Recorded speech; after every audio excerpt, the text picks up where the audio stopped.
First of all, congratulations to you all, Team B4U, for, winning against CH4 and making it to the grand final of the Call of the Abyss 5. And I want to ask you, how does it feel to have won the North American and European qualifiers? For me, personally, it's a dream come true. I've always wanted to become a pro gamer, and for it to come true with this family, it really, you have no idea how much it means to me. After 3 years of failure, I finally made it. We're just like all over the place. We didn't know, we put a lot of hard work into this year since the meta was completely different. It changed so much, and we're just glad that we were able to win it again. You guys did a fantastic job, and would you just in general say that it went really smoothly for you, or were there situations where you were thinking, okay, this could be a little bit difficult? Our first round could have been better. Our early rotations were quite bad with what we're used to. So our survivors were a little, going into the second rounds of each game, we were a little okay, we have to calm down. KitKatz was very good at this. He was telling us, calm down, take deep breaths. We're B4U, we can do it. And having Sprintzer, one of the best hunters in the world, is we knew he would go out there and do what he's good at, and that's win. So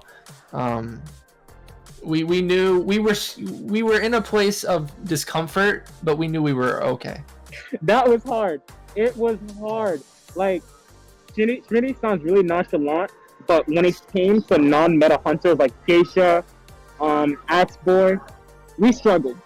And we changed up our whole playstyle in the middle of a tournament because we were so used to the concept of, okay, Sculptor does this, Dreamwitch does the third, and BQ and whatever, Wheel. We were so hell-bent on meta that off-meta things threw us off completely. Geisha, kiting, we didn't have much practice against Geisha and stuff like that. Axeboy, it was just a big pain with off-meta, and honestly, when it came to Mustin, nasty Geisha. Ling, Axeboy was just off the charts, yo. Shout out to them especially. They were just monsters, and the fact that they're able to get so far with off-meta hunters is just astounding. And I think that caught us off guard personally because we weren't expecting it. And they performed so very well. So I think out of the entire COA, us changing our strategy, I was supposed to be playing, usually when it comes to meta and first round, I'm usually up, but then we realized, okay, when it comes to non-meta, we need to really focus on our rescues. Our rescuing, second saves, because you can kite for Oblivion, but the next you get fireballs by an Axeboy on the way to chair and you get double down, you're screwed. Or with a Geisha, you get hit on the way to chair and then teleport backwards, you're screwed. So we changed our whole strategy mid-tournament, and I think adjusting to the situation we were in, we had to adapt to it, and that was the hardest part about COA, this COA especially.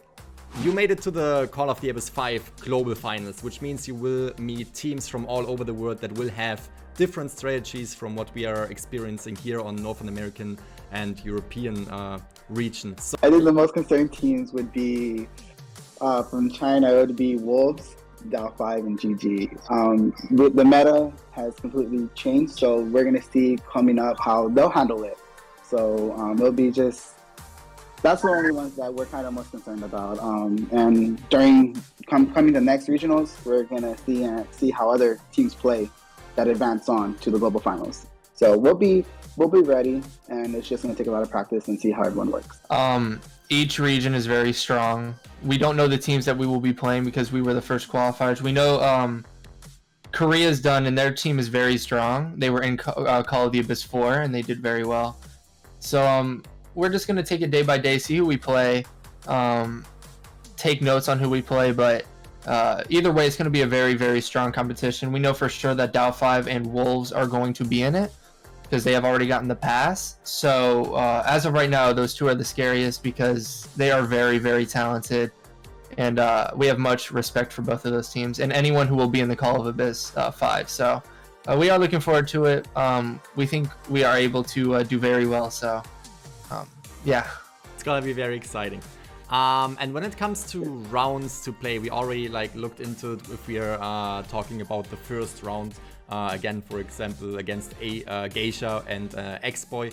But when it comes to rounds, which one do you prefer to play? Do you prefer to play the first rounds where only a few characters are banned? Or do you prefer to play the later rounds where you, in your position, can ban most of the characters that you are afraid of and you already know which characters might be banned on your team? I think we're more comfortable in the first rounds. First rounds have always been our most comfortable, but now since we've been playing different hunters, I think we'll be ready for the next coming up for whoever we play, because we're always used to Dream Witch, Breaking Wheel, Bloody Queen, Sculptor, but now it's like Geisha, Axe Boy.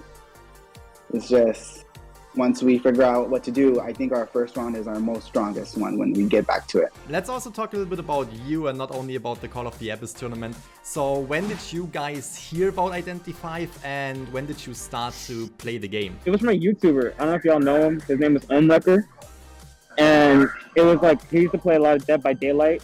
And I used to watch them, like Thanos and their whole crew. And then they had like their own channels. And he was like, check out this game called Identity 5. I guess he was sponsored for it. And I was like, sure, I'll check it out. And I've been here since season 1. Nice. I'm still here. I think we're all season 1. We're all OG season 1 players.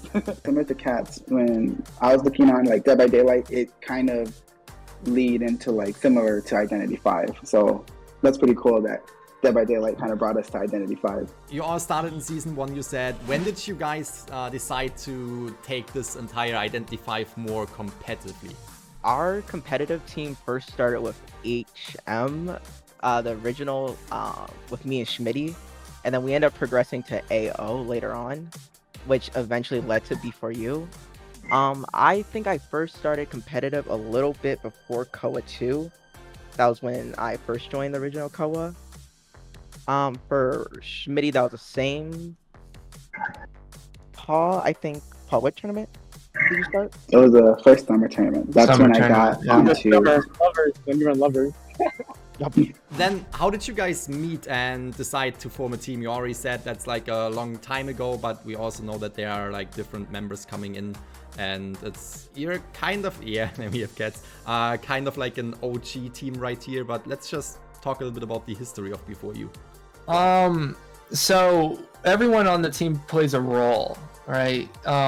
We have one of the best kiters. We have one of the best hunters. For one of our hunters is usually a meta hunter. Our other hunter's off meta.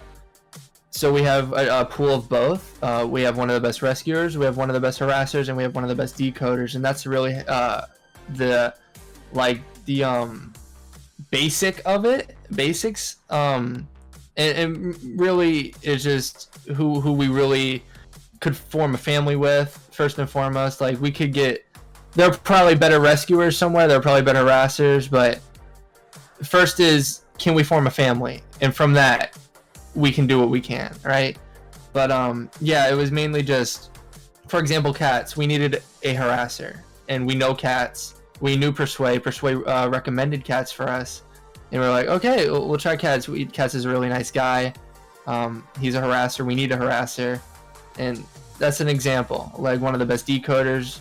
Paul, we reached out to Paul, one of the best kiters at the time, the best kiter. So we just wanted to, we were like, okay, we've heard he's nice, let's try him. So that's really what it stems from. How often do you practice to be the top team of the North American and European server? I'd say like starting from a month or two out before the tournament, we're already trying to get focused. We're already trying to grind just the custom practices to get ready. Because it's all about, in the end, practicing is all about repetitions, and it's all about developing strategies and trying to figure out what works, what doesn't work. And then, especially I'd say in the last week or two, it's about focusing on what your opponents will play, like kind of analyzing what characters they play, what do they like to ban, what maps they like to pick, and all that can definitely accumulate over time. Like, we're talking like 10, 12 hours a week, just focused on getting the repetitions in, knowing the spawns, knowing what characters work, and then finally the last few days can be either pretty quiet, pretty hectic, depending on our mood, but it's really just getting that energy going a few hours before the tournament. Rolend, you already said that you're practicing against the teams that you're playing. So my question now is, are you going to take a different approach when it comes to practicing now that you're going to face the Asian server teams compared to when you practiced for the North American European qualifiers? Our approach would be roughly the same, just given that I think what we do already kind of works. The only thing is with with the international teams, there's definitely going to be a little bit more of a challenge in the sense that we can't really assume what they're going to play, because when it comes to regionals, we might meet these players in rank, we might meet players who played these people in rank. So we definitely have a slight advantage when it comes to scouting out regional competition. So international might be a little tougher, but one thing is I do think that they'll stick to the meta a little bit more, so that would be good that we can rely on that. But even so, definitely going to have to prepare for them. So now you all have been playing Identify for quite some time, you have practiced a lot and you have a lot of competitive experience. What would be one piece of advice that you would want to give the players out there that are newer to the game and that are trying to get into the competitive scene of Identity 5? My opinion, if you want to get into the competitive scene, although it's a little harder now since it's so we're in season 20 now, and a lot of the good teams currently that were formed a long time ago, or from people that played day one. But the best way would be to rank up to the high tiers. Once you get into high tiers, you have to play meta survivor. If you want to be a survivor, that is. I would suggest something that's always going to be in demand. Priestess is always a good one. If you learn Seer, if you learn Ento right now, she's really high in the meta. I feel as though if you learn one of those characters and you're high tier, other teams might notice that and oh, this is a good Seer main, or this is a good Priestess main, and they will want to try to get you on their teams. So I would suggest by doing getting high up first and getting high up with the right characters. I want to add on to what Leg said. He went over the vast majority, but I think this is super underrated. Have a good set of friends. And honestly, a team will never work with 4 people who constantly just bicker and argue all the time.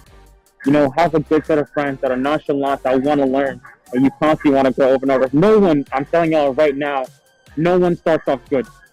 Everyone is a random. No one is this amazing top player that comes out of nowhere and all of a sudden you're known. At the end of the day, KitKatz was a nobody.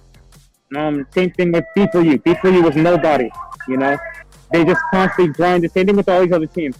They started out small and they worked their way up, but they stayed with the people they had. And some of them come and go, but the vast majority in the concept of growing a good team comes from the heart and a good mindset, along with all the rest of the people that are around you.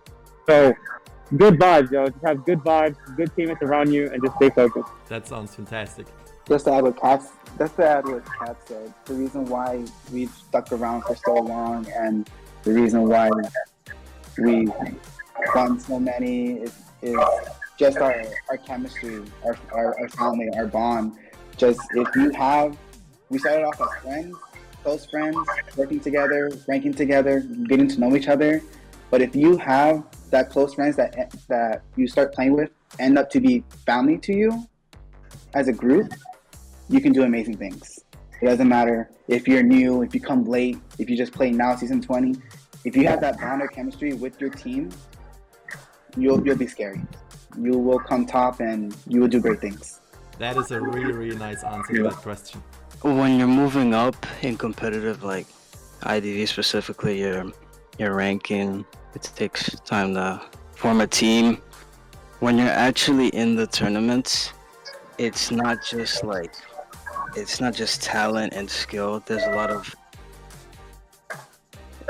of mental game, and it takes reps, and it's very easy to wanna just stop, because tournaments don't always go the way you want them to. Mistakes happen, but if you can stay strong throughout, you can have a good result. Well said, Brody. Nice. Well said. Yeah, I like that a lot. Do you guys think it is balanced or not? And if not, what would you want to change to provide a balanced gameplay for both sides, hunters and survivors? And do you even think that that is possible?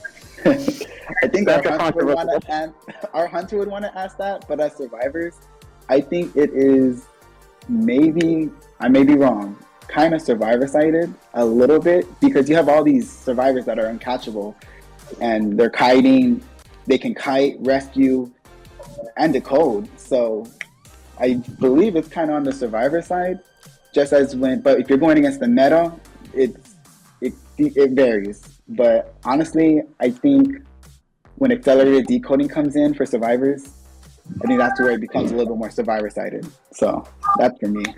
By now, most of your family members, not the family that you are as B4U, but like, you know, parents and maybe siblings should know that you are playing Identity 5. What does your family think about that? I guess I'll answer this because my mom is like our cheerleader. My mom, she does everything. The day of the tournament, she brought in a poster of our team. She taped on my wall, go B4U. She personally can't watch the tournament because it stresses her out too much, but she sent most of my teammates DMs wishing us luck. My mom is very special in that aspect. She cares more about cares more about what we love than herself, and she really just encourages all of us. She's always making sure we're there, okay, and she just really is the super mom. And to add on to that, my family across the country watches. I know other teammates like Paul's family does watch, so obviously they can tell you, but for my family, it really is special to see them watch us play, cheer us on, and especially for my mom, because it really does mean a lot to her. What is in the game the most underrated survivor or hunter? Whoa. I'm feeling this question. But, all right, this is where I get to rant. Because I swear to God, ever since I was on Beef, did Grizzly leave again? I swear to God. All right. No, I wasn't good. Listen, the most underrated character, yo, is Cowboy.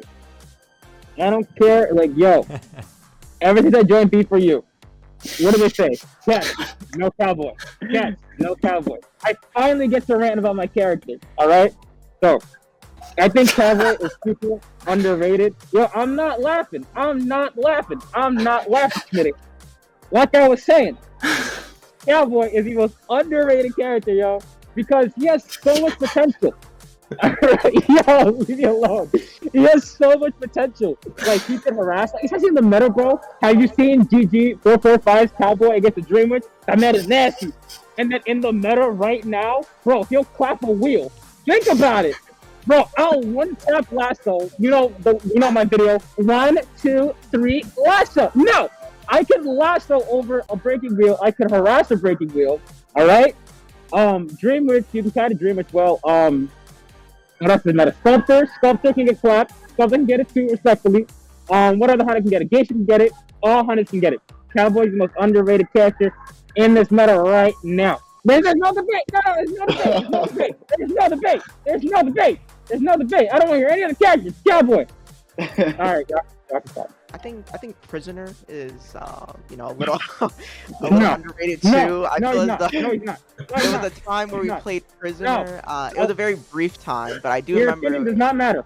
We had a few practices where we played some Prisoner, and I feel as though Prisoner, when in combination with Mech, because right now Mech, she's decent, but she falls short of all the other top tier survivors. So she's more of like a second pick after things are banned.